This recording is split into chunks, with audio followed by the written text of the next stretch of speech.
Hey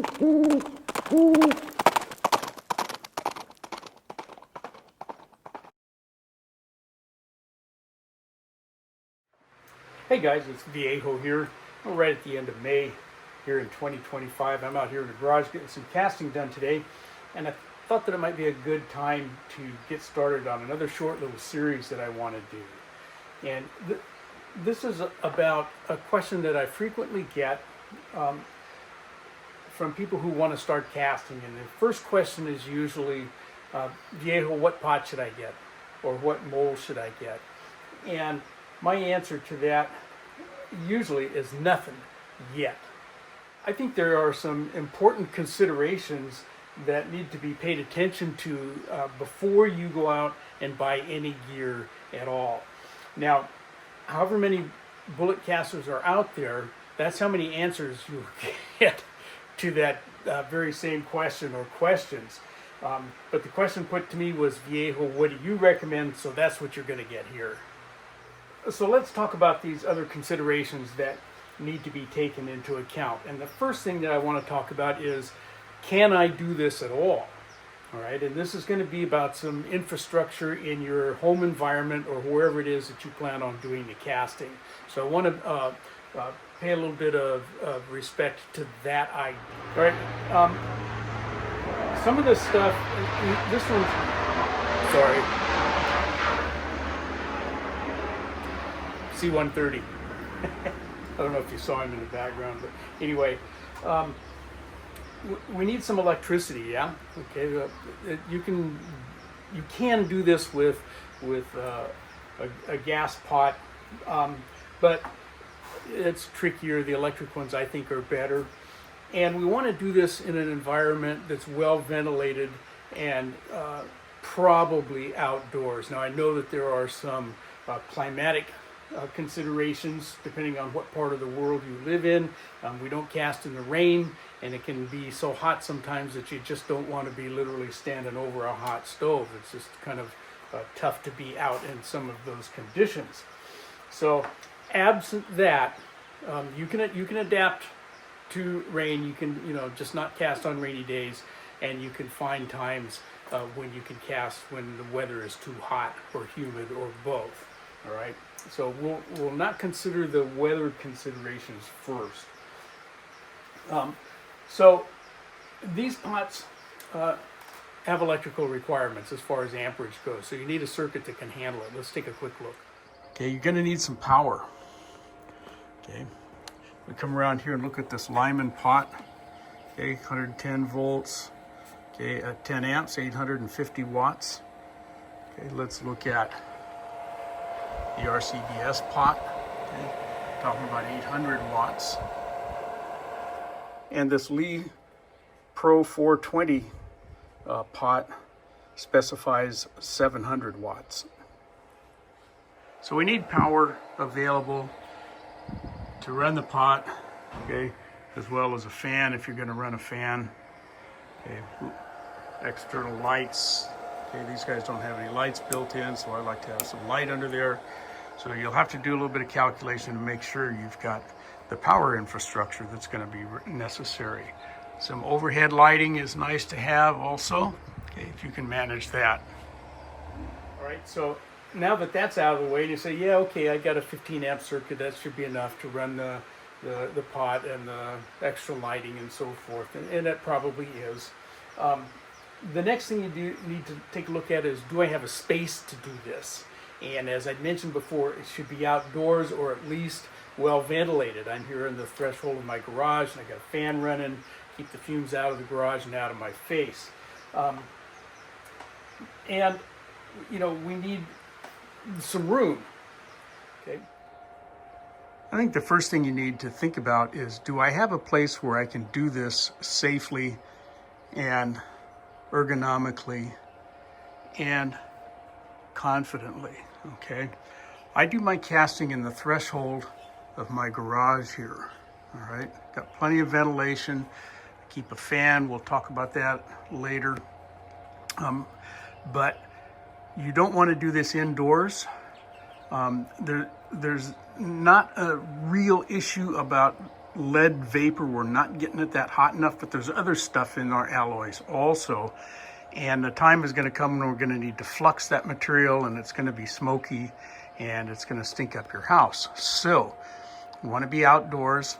You also want to be sure that you can keep children and pets safe from this stuff. That's all going to be 700 to 800 degrees in temperature, and there's going to be cool down time, and so we've got to be able to protect other folks and our animals, okay, from those excessive heats. So think about that. You need a sturdy platform. I have this nice big Husky cart with a big heavy duty wood top on it. Okay, I'm up on some cinder blocks, so we want this guy high enough so that we can see the spout as it pours into our mold. If you're down too low, you won't be able to watch that flow. So think about that. Okay, you need a little bit of elevation on your pot. Okay, you'll need some storage. At first, you won't need a whole lot, but I've got a lot of molds and a lot of other associated equipment that I've accumulated, and it all pretty much lives right there. Okay. I cast on that big cart that I showed you before, and that's handy for me. It rolls out of the way when I'm not using it, and it just has worked out well for me. But you may have a bench area, something like this. Okay, again, got to be well ventilated. That's very important. So take a look at that. Do I physically have a space? Maybe you could just do something as simple as set up a table. I started casting and reloading on Black & Decker Workmate, the collapsible sawhorse things. They work fine and fold it up, get it out of the way when I'm not using it. So something like that may work well. Picnic table out on the back porch, something like that. You can decide whether you want to cast sitting down or cast standing up. Okay, I cast standing up because I'm moving. Okay, I've usually got a couple pots and other stuff going, but that's up to you. I know our friend, the 6-shooter Texan, casts on a picnic table outside in his yard, and he casts sitting down. Okay, he does it at his table. So again, personal preference, and there's lots of room in this activity for personal preference and variety in the ways that we get stuff done. So think about that. Think about your physical space that you have or that you can produce, okay, on sawhorses or a table, something like that, okay? And then the next consideration is, what's it going to cost? Is this something that is going to save me money or not? If you're looking at doing this as a hobby, then the cost is irrelevant, right? We don't care that much. But just looking at your very, very basic gear, you can expect to shell out a couple $100, okay? And you guys that are casters out there, you know that there's a lot of room for variance there. We're not going to talk about that. We're just going to use that as an example. Let's say you got $200. Time you get a pot and a mold and some basic PPE gear to your door. $200. Pretty easy to spend that much. All right. So think about this part of it. Do you have access to some casting alloy, your lead, at a reasonable cost? If you have access to free wheel weights, you're home free. Okay. California, we don't get lead wheel weights anymore, so we can't use that. Or maybe you shoot at a range where they will allow you to pick up what we generically call range scrap. That takes a little bit of processing to get that into the form where you can actually use it to cast bullets with as well, but so do clip-on wheel weights. If you have those, you can save quite a bit of money after a while. If you buy cast bullets, let's just take an arbitrary figure of 12 cents a piece. You can go look up online and see what they cost. At that rate, saving 12 cents per round for something like, let's say, 158 grain 38 caliber bullet, you get your initial investment, amortized out probably after about 1,500 rounds or so, and that doesn't take long. All right, that's not a whole lot of casting to do. On the other hand, if you don't have access to, I'll say, quote unquote, free alloy, and you have to purchase it, that's you can buy casting alloy online if you look around for it, and get it to your door for somewhere around $3 a pound. It might be a little more, it might be a little less. Okay, but let's use $3 a pound. Okay, you can come up with, if we're talking about again that same 158 grain 38 bullet, you'll get 40 plus 42, 43 bullets out of a pound. Okay, so at that rate, we're talking around, say, 7 cents a bullet for you to produce, and you're only saving a nickel then over buying ready-made cast bullets. Well, if you take that nickel and divide it into your $200 initial investment, you're going to have to cast 4,000 rounds before you have recouped your initial investment. So that's got to be a consideration. You got to look at that if you're looking at getting into casting to save money. Okay, do you have access to reasonably priced materials that you can use as a casting alloy? And usually those are going to be clip-on wheel weights or raid scrap. Okay, those are our two biggest sources. There's other sources that we know, but those are our principal ones. So think about that a little bit. Can I really afford to do this? Is it going to save me money?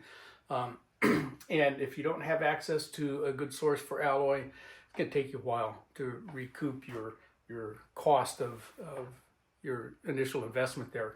And it may not be financially feasible for you to do. That said, this is a fun hobby, okay? And it really is fun. And you can you have kind of the same advantage here as you do with your reloading, in that you can customize these bullets, okay, by buying a mold that's really appropriate for your kind of shooting, and buy one that your firearm likes, okay? And you're not stuck with just the offerings that the online guys give you. So there's something about that as well. All right, so there's that part of it.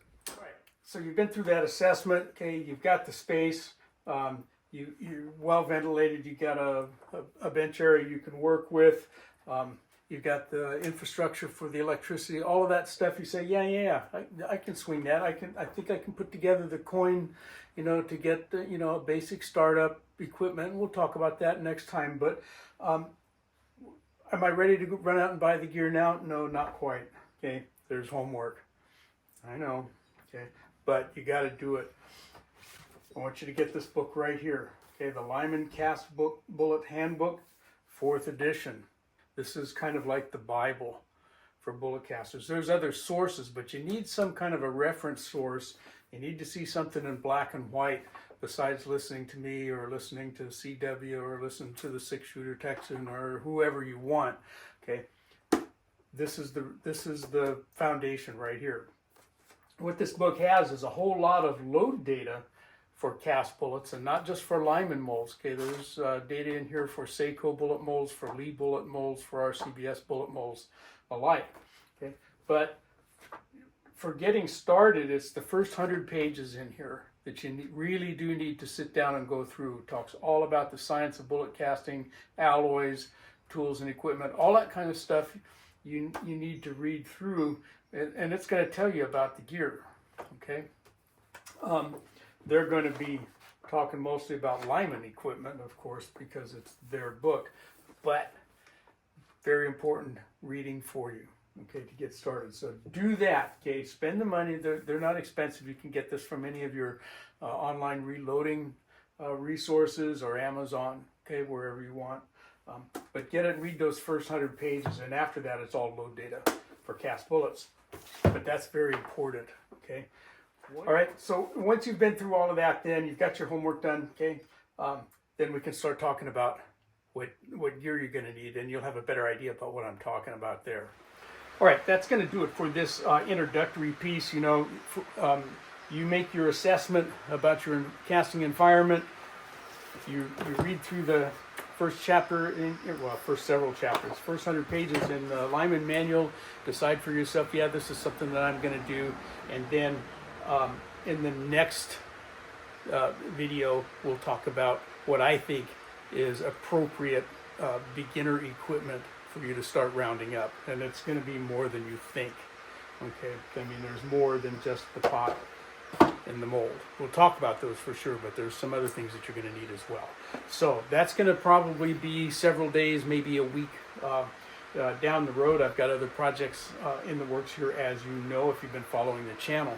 But I hope you got something out of that. This is something that we can kind of get done together. We're not going to talk about the casting process at all in this series.